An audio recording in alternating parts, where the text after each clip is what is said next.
Kwa mujibu wa vikao ambavyo tumefanya na wenzetu wa ulinzi na usalama, lakini pia wamiliki wa uwanja wa Benjamin Mkapa, tumekubaliana mambo yafuatayo.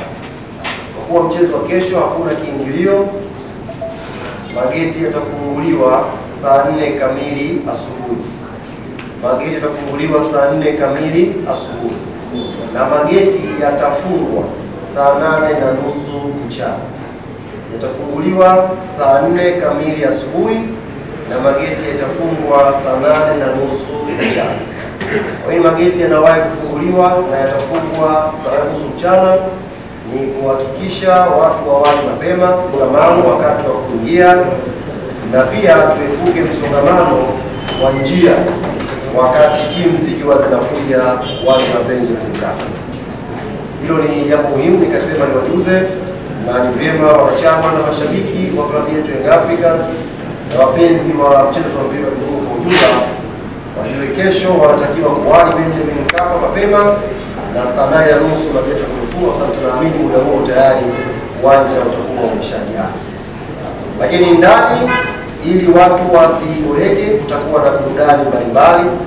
Tutakuwa na listi ya DJs ambao watakuwa watuburudisha kusogeza mpaka muda wa saa 9:30 ambapo taratibu za mchezo zitakuwa zinaanza sasa kuelekea saa 11 ya mchezo.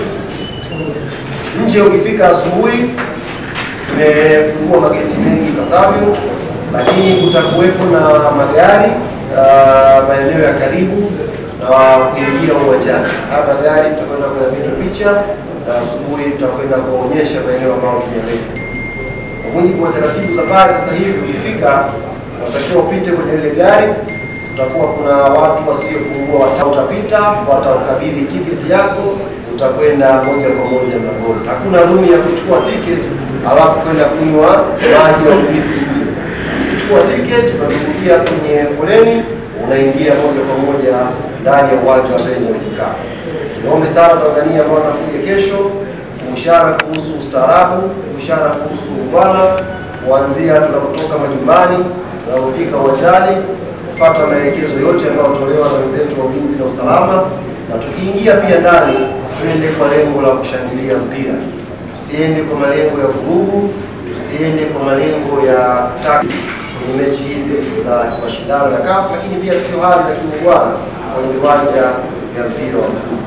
Haya machache, kwa maswali visivyokuwa vya ungwana uwanjani havibebi taswira ya timu yoyote duniani. Inabeba taswira ya mashabiki wa huni ambao sio wastani. Na sisi Yanga, ukiangalia kwenye michezo yetu yote ambayo tumecheza katika misimu hii ya hivi karibuni, hakuna kitendo cha vurugu uwanjani. Na katika mechi hizo mashabiki wa timu nyingine pia huwa wanaruhusiwa kuingia kwenye. Sisi hatujawahi kumpiga shabiki ambaye sio wa Yanga ambaye amekuja kuangalia mpira.